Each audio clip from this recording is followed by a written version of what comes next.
अय जुनैद, क्या मेरे पास मेरा दिल नहीं जो उसकी याद में धड़कता है? क्या मेरे पास मेरी ज़बान नहीं जो उसका जिक्र करती है? अस्सलामुअलैकुम। रूहानी किस्से में आपका इस्तकबाल है।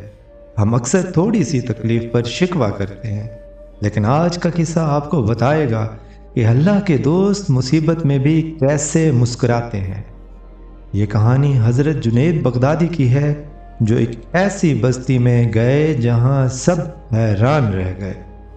हज़रत जुनैद बगदादी एक मर्तबा बगदाद के करीब एक वीराने से गुजर रहे थे। उन्होंने देखा कि एक शख्स एक पुरानी झोंपड़ी में बैठा है। उसके हाथ पांव काम नहीं करते थे, आंखों की बीनाई जा चुकी थी और उसके जिस्म पर शदीद जख्म थे। मगर वो शख्स हर लम्हा ये कह रहा था, तमाम तारीफें उस अल्लाह के लिए हैं जिसने मुझे उन चीज़ों से बचाया जिनमें उसने अपनी मखलूक के अक्सर लोगों को मुब्तला किया। हजरत जुनैद हैरान हुए। उन्होंने करीब जाकर पूछा, अय बांदे, मैं देख रहा हूँ कि तेरे पास न सेहत है, न आंखें हैं और न ही तू चल फिर सकता है। फिर तो किस नेमत पर अल्लाह का शुक्र अदा कर रहा है।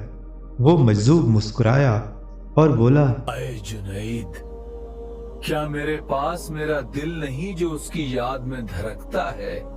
क्या मेरे पास मेरी ज़बान नहीं जो उसका जिक्र करती है? अल्लाह ने मुझे हजारों लोगों से बेहतर बनाया है, क्योंकि उसने मेरे दिल में अपनी मोहब्बत डाल दी है।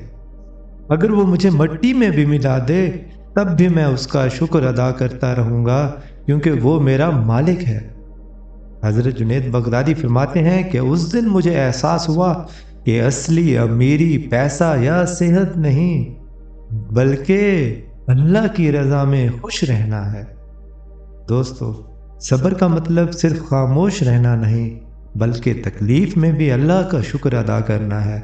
जब हम अल्लाह के फैसलों पर राजी हो जाते हैं तो अल्लाह हमारी मुश्किलात को आसान कर देता है। जज़ाकल्लाह।